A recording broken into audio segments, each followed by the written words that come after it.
मित्रांनो, एकंदरीतच सभा, आरोप, प्रत्यारोप निवडणुका आल्यानंतर ते होणार।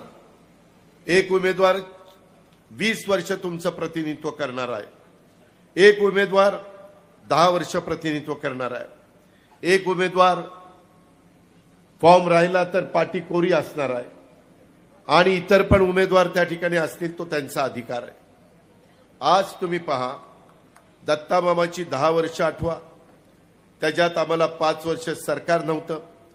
या 5 वर्षात माझं 1 वर्ष सरकार नसताना आम्ही बाजूला होतो, 1 वर्ष कोरोनात गेलं, तरी देखील या 10 वर्षामध्ये दत्ता मामांनी तुमचं प्रतिनिधित्व करत असताना माझ्या सनसरपासून इकडं बावड्यापर्यंत आणि सगळ्याच भागामध्ये तिकडे भिगवणपासून ह्या सगळ्या भागामध्ये काय कामं केली ते आपण पाहिलं।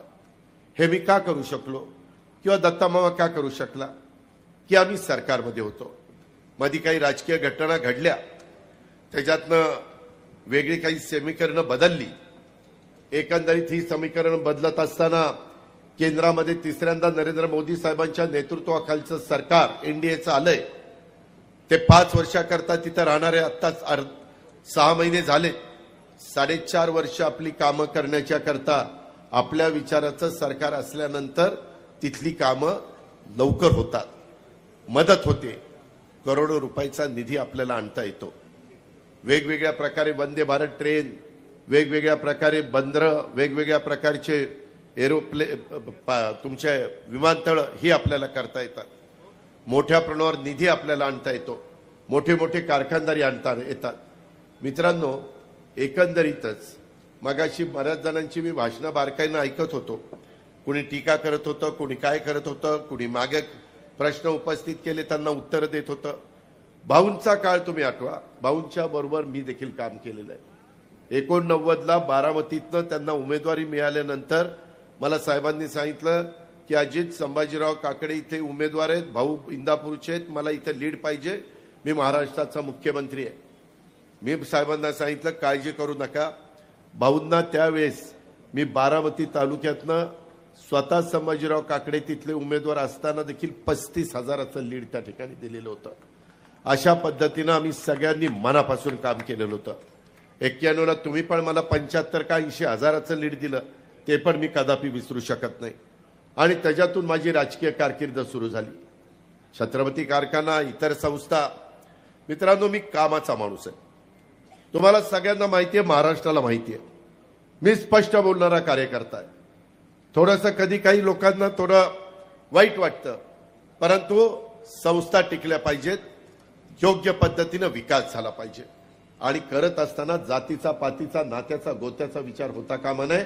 समाजातल्या 18 पगड जाती 12 बडुतेदारांना पण हा माणूस आमचाही विचार करतोय, हे सरकार आमचाही विचार करतंय, अशा प्रकारचा संदेश कृतीतनं त्या ठिकाणी गेला पाहिजे।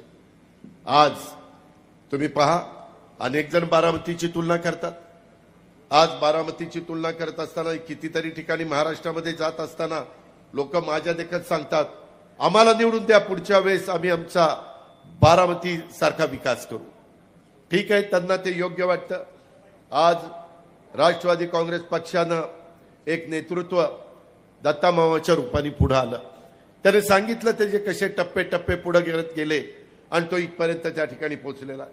एक लोकप्रिय आमदार, त्याच्यामध्ये कुणाचंही सरकार असलं तरी जास्त कुठांच्या डोळ्यावर येऊन द्यायचं नाही, आपलं आपलं गुपचूप जाऊन काम करायचं, कारण मतदारांचं काम झालं पाहिजे। म्हणूनच मगाशी स्वर्गीय गिरीश बापट साहेबांचा उल्लेख केला, आमच्या देवेंद्रजींचा उल्लेख केला। त्याही काळामध्ये त्यांनी प्रयत्न केला, सोडला नाही, जिद्द चिकाटी ही त्याने त्या ठिकाणी सोडली नाही आणि त्याच्यातून या तालुक्याचा विकास करण्याचा प्रयत्न खऱ्या अर्थाने त्यांनी त्या बाबतीमध्ये केला। इंदापूरकरांच्या आशा असतील, आकांक्षा असतील, अपेक्षांची पूर्तता करण्याचा त्याचा नेहमीच प्रयत्नाची त्याने पराकाष्ठा केली। त्यांनी लोकांना न्याय मिळवून देण्याच्यासाठी कर्तव्य भावनेतनं सामाजिक बांधिलकी जपून केलेली धडपड, तो आणि त्याचे असंख्य कार्यकर्ते। माझ्या कार्यकर्त्यांनी असं लक्षात आणून देऊ नका की बाबा आम्ही नाही का त्यांच्याबरोबर काम करत, दादा आमचं नावच घेत नाही। तुम्हाला जिल्हा परिषद, नगरपालिका, तालुका पंचायतीची तिकीट दिली की तुमच्या सभेला आल्यावर तुमचं नाव घेतो। आता तो आमदारकीला उभा आहे, आता त्याचं नाव घेतो. त्याच्यामुळं एकंदरीतच त्याची धडपड ही इंदापूरची जनता कधी विसरू शकणार नाही. एक कार्यक्षम, एक सुसंस्कृत, एक कर्तव्यदक्ष, एक संवेदनशील आणि एक अभ्यासू नेतृत्व म्हणून दत्तामामांची ओळख आज इंदापूरला आहे, माझ्या जिल्ह्याला आहे, माझ्या महाराष्ट्राला आहे. आपण सगळ्यांनी, मी नेहमी सांगतो, मी मगाशी संजय सोनवणेंना पण सांगत होतो की आम्ही महायुतीमध्ये काम करतोय, परंतु शिवशाहू फुले आंबेडकरांची विचारधारा, ह्याच विचारधारेने आम्ही पुढे चाललेलो आहे. त्याच्यात कुठेही तसुभर देखील आम्ही कमी पडलो नाही. आज सरकारमध्ये काम करत असताना ज्याचे उल्लेख मामांनी आपल्या भाषणामध्ये केला, त्यांच्या नेतृत्वाखाली इंदापूर तालुक्याच्या मतदारसंघाच्या विकासाची सुरू असलेली घोडदौड पुढे अशीच चालू राहिली पाहिजे, यासाठी इंदापूर तालुका वासियांनो, इथल्या प्रत्येक मतदारांनो, इथल्या सगळ्या माझ्या कार्यकर्त्यांनो, वडीलधाऱ्यांनो, मायमाऊलींनो, तरुण तरुणींनो, तुमचा पाठिंबा, सहकार्य, बळ यापुढे देखील त्याला मिळालं पाहिजे. कारण उद्या तो निवडून आला तर मला ताकद मिळणार आहे. मला ताकद मिळाली तर मी तुम्हाला ताकद देणार आहे. मी त्याच्यातनं महाराष्ट्राचा सर्वांगीण विकास करू शकणार आहे. मी मोदी साहेबांच्याकडं, अमित शहांच्याकडं, शिवराज सिंग चौहान साहेबांच्याकडं, पियुष गोयल यांच्याकडं किंवा नितीन गडकरी यांच्याकडं, यांच्याकडे जाऊन मला माझ्या महाराष्ट्राकरता हे पाहिजे, आपणाला हे करून पाहिजे. तुम्ही म्हणाल कसं, कांदा निर्यात बंदी होती, कांदा निर्यात बंदी उठवली की नाही? आज सरकार आपल्या विचाराचं होतं म्हणूनच उठली. आज साखर कारखान्यामध्ये इन्कम टॅक्सची टांगती तलवार होती, स्वतः अमित भाईंनी तिथं गेल्यानंतर ती उठवली, नाहीतर आपले कितीतरी पैसे इन्कम टॅक्सला गेले असते. आज बँकेच्या संदर्भामध्ये अडचणी न येऊन देता 1 रुपयामध्ये पीक विमा देऊन पीक विम्याचे पैसे माझ्या शेतकऱ्यांना कसे मिळतील हा प्रयत्न आम्ही करतो की नाही? आज माझ्या दुधाचे भाव वाढावेत म्हणून परदेशामध्ये माझी दुधाची पावडर निर्यात होण्याच्या करता आज केंद्राची मदत लागते. आज इतर कोणी ती मदत करू शकत नाही. हे एकमेकावर अवलंबून आहे. इंदापूरकरांनो, त्याची जाणीव आपण ठेवा. शिक्षणाच्या संदर्भातल्या गोष्टी, किती गोष्टी मी तुम्हाला सांगू, ते जर चित्र बदलायचं असेल, आता आया बहिणी इतक्या बसल्या, इतके खोटारडी माणसं आहेत समोरची, विरोधक. अरे 10वा अर्थसंकल्प सादर करत असताना मी त्याच्यामध्ये माझी लाडकी बहीण योजना आम्ही एकनाथरावांनी, देवेंद्रजींनी आणली. त्याच्यामध्ये 1,500 रुपये माझ्या मायमाऊलीला मिळाले पाहिजे. अहो, त्या मायमाऊलीला स्वतःच्या करता किंवा स्वतःच्या नातवंडाकरता किंवा काही घरातल्या कुणाकरता काही घ्यायचं म्हटलं तरी नवऱ्याकडे हात पसरावा लागतोय. जरा नातवंडाला काहीतरी आणायचे, दे ना 10-20 रुपये, 5-50 रुपये. आता तिचे पैसे तिच्या अकाउंटला जातात. ती ठरवणार की माझ्या करता काय केलं पाहिजे, म्हणजे तिच्या स्वतः करता. आज एवढ्या मायमाऊली मला भेटतात, इतके पत्र पाठवतात, इतके फोन येतात, मेसेज येतात की दादा आमचं चांगलं झालंय. गरीबाला गरिबीची किंमत माहितीये, मोठ्यांना काय माहितीये? तोंडात सोन्याचा चमचा घेऊन जन्माला आलेल्यांना 1,500 रुपयाची किंमत काय कळणार आहे? ती गरीब महिलेला कळती, खुरपणीला जाणाऱ्याला कळती, ती माझ्या धुणभांडी करणाऱ्याला, माझ्या झाडू पोतना करणारी महिला आहे, माझी स्वयंपाक करणारी महिला आहे, तिला ती किंमत कळते. आणि खुशाल मला आता कोणतरी सांगत होतो, दादा इथं भाषण करतात, ती योजना बंद झाली. काय म्हणलं? ती योजनेला काय स्टे आलाय. इतक्या थापा मारतायत. ये बरं समोर कुठं स्टे आलाय दाखव मला. त्या स्टे आणणाऱ्याकडे पण बघतो, तुझ्याकडे पण बघतो. काय अरे भाषण करा ना, खरं सांगा ना. काय आमचं चुकलं असेल तर सांगा ना, अजित पवारचं हे चुकलं आणि त्याच्यामुळे लोकांचं नुकसान झालं. चुकलं असेल तर मान्य करीन, पण नसेल चुकलं तर कसा मान्य करीन? त्यामुळं त्याच्यामध्ये खुशाल सांगतात स्टे आला. अरे माय माऊलींना विचारा, नोव्हेंबरचे भाऊबीजेचे पैसे पण 3,000 रुपये पाठवले का नाही? टोटल 7.5 आले. पहिले 3,000 पाठवले जुलै ऑगस्टचे, ते आमच्या रक्षाबंधनाची ओवाळणी होती. नंतर सप्टेंबरला पाठवले ते. त्याच्यामध्ये माझ्या मायमाऊलीला विश्वास वाटावा नाही हे बोलतात तसं करतात, हा अजितदादाचा वाद आहे आणि त्या पद्धतीनं पाठवले. त्याच्यानंतर आता भाऊबीज, मला वाटतं 3 तारखेला भाऊबीज आहे. आता आचारसंहिता लागणार होती. जर आचारसंहिता लागली असती तर माझ्या बहिणीला मला एकनाथरावांना देवेंद्रला ओवाळणी देता आली नसती. म्हणून म्हणलं ही कधी लागणार आहे, इतक्या तारखेला. त्याच्या आधी चेक जाऊ द्या, पैसे लगेच अकाउंटला. 3,000 रुपये आता आले की नाही? आले. म्हणजे भाऊबीज पण दिली. माझ्या मायमाऊलींनो, हे म्हणतात ही योजना बंद करायची. तुम्ही आम्हाला, दत्ता मामाला, मला, जे कोणी महायुतीचे उमेदवार ज्या ज्या भागात आहेत, काही ठिकाणी घड्याळ चिन्ह आहे, काही ठिकाणी धनुष्यबाण चिन्ह आहे, काही ठिकाणी कमळ चिन्ह आहे, ते ठिकाणी ते बटन दाबा. पुढं 5 वर्ष या योजना चालू करण्याची जबाबदारी माझी स्वतःची आहे. असा शब्द एकनाथरावांनी दिलाय, देवेंद्रांनी दिलाय, मी पण दिलाय. आम्ही शब्दाचे पक्के आहोत. नुसतं एवढं नाही, माझ्या मायमाऊलींच्या बरोबर माझ्या शेतकऱ्यांची लाईट बिल 0 केलं की नाही? 0चं लाईट बिल आलं की नाही? मागचं देखील 0 केलं. मागचं बऱ्याच जणांचं 5,000, 10,000, 15,000, 20,000 होतंय. 3, 5, 7.5 0चं बिल केलं. आता इथनं पुढं आम्ही तुम्हाला दिवसा लाईट देणार आहे. आत्ताच दत्तामामा म्हणला दिवसा लाईट द्यायची आहे. त्याकरता जनाई, शिरसाई, पुरंदर, लाकडी लिंबोडी ते पण घेतलेलं आहे. आम्ही सोलरचे पॅनल टाकतोय. जवळपास 9,500 मेगावॉट वीज ही सोलरवर तयार करतोय. सूर्यप्रकाश उजडला, वीज चालू. आपला माझ्या शेतकऱ्याचा शेतीपंप बळीराजाचा चालू. दिवस मावळला, शेतीपंप बंद, घरी जायचं, बायका मुलांच्या मध्ये राहायचं, गप्पा मारायच्या, कसं शिक्षणाचं चाललंय, कसं काय चाललंय. आणि बिबट्याची भीती नाही, विंचुकाट्याची भीती नाही, सापाची भीती नाही. ह्या पद्धतीनं 6 महिन्यांनी तुम्हाला दिवसा वीज देणारे काम जोरात चाललेलं आहे. जोरात काम चाललंय. तोपर्यंत लाकडी लिंबोडी होतीच पूर्ण. ती झाल्यावर पण लाईट बिल नाही, फक्त पाणीपट्टी, फक्त पाणीपट्टी. त्याच्यामुळे तुम्हालाही परवडणार आहे.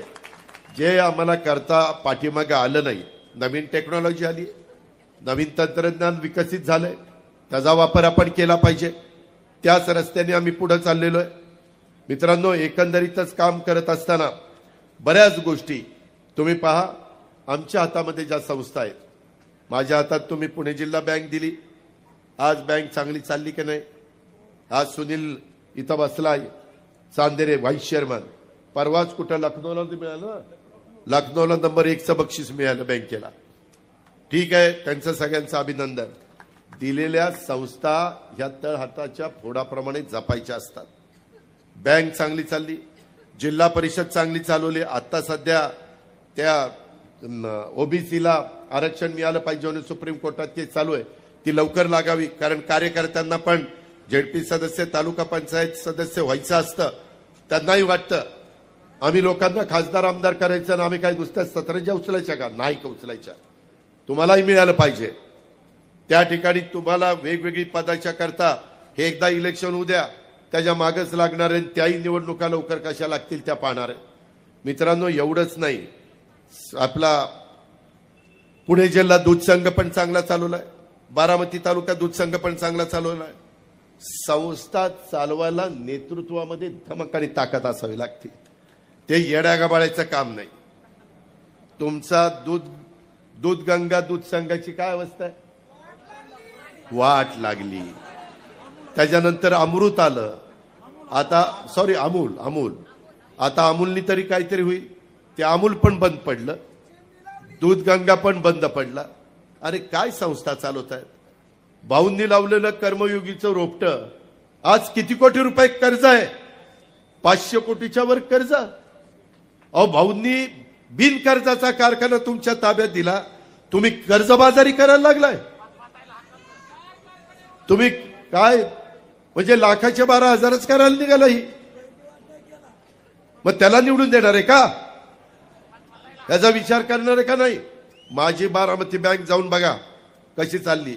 आणि इंदापूर सहकारी बँक 30 सालांवर आहे. अरे काय तुमच्यात कर्तृत्व नाही, कशाचा गप्पा हाणता? तुम्हाला इंदापूर बँक चालवता येत नाही, माझा खरेदी विक्री संघ येऊन बघा आणि तुमच्या खरेदी विक्री संघाची काय अवस्था आहे, काय परिस्थिती आहे बघा ना. ती आमच्या कळसला वायनरी काढली, ते बिचारे गशी पाटील कधी दारूला शिवले नाही, तिथं वायनरी काढली. आणि तिथं वायनरी काढली, परत ती वायनरी काय चालू आहे का बंद आहे का, कुठं नुसतं मडच उभं केलंय तिथं. अरे काय वायनरी, आमच्या इथली पण वायनरी बंद व्हायला लागली होती, पण आम्ही चालू ठेवली की नाही जाऊन बघा. Baramati agro, Baramati grape industry. शेवटी संस्था चालवता आल्या पाहिजेत. आज नीरा भीमा कारखाना काय भाव देतो, आज कर्मयोगी काय भाव देतो. आज माझ्या नेतृत्वाखाली चाललेला योगेश इथं बसलाय, माळेगाव कारखान्याचा संचालक, 3636 रुपये भाव. ऐकूनचा नाद करायचा नाद. अरे इंदापूरकरांनो, तुम्ही 700 रुपये टनाला कमी घेताय, कष्ट तेवढेच. एनसीडीसी कडनं मधी राज्य सरकारच्या मागे लागून 300 कोटी रुपये आणले. हर्षवर्धन पाटलांनी 300 कोटी रुपये आणले. काय केले,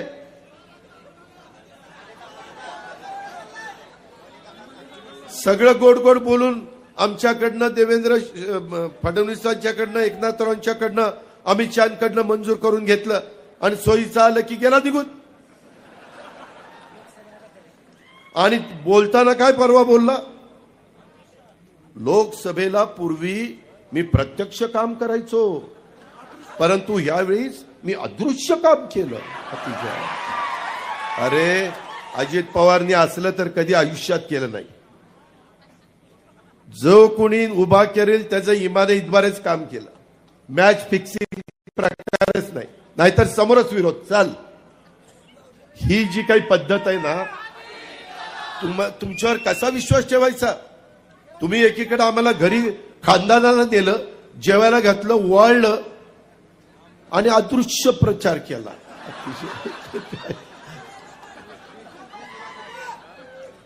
याला आता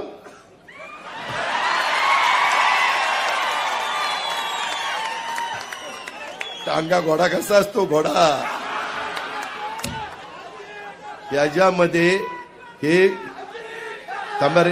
ही लोक कुणाचीच नाही, ही उगवत्या सूर्याला नमस्कार करणारी. मी तुम्हाला आता सांगतो, मगाशी कोणीतरी विषय काढला, देवेंद्र फडणवीस ते स्वतः आणि मी सागर मंगल्यावर बसलो. देवेंद्रनी सांगितलं की आता तुम्ही सगळ्यांनी काम करा, आपल्याला मोदी साहेबांना तिसऱ्यांदा पंतप्रधान करायचंय, एक एक जागा महत्वाची. ते म्हणले आमदारकीचं काय, ते म्हणले, मी म्हणलं आमदारकीच्या संदर्भामध्ये मी काही बोलत नाही. मग ते म्हणले देवेंद्र जे निर्णय घेतील तो मान्य.